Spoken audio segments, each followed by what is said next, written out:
At mahigit 100 OFW naman makakatanggap ng housing grants sa ilalim ng 4PH program ng DMW at DSUD.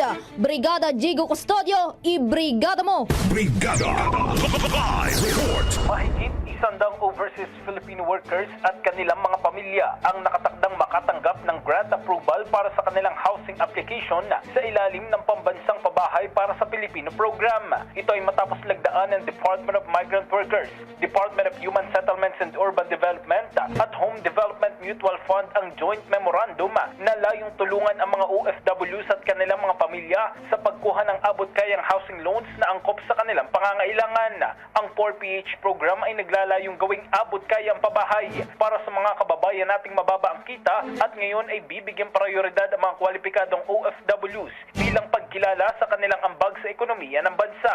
Sa kasalukuyan, may 2,583 OFWs na ang nagpahayag ng interes sa 4PH program. In the heart of changing lives, ito si Brigada Jigo Custodio ng 105.1 Brigada News of Manila, the Music News Authority.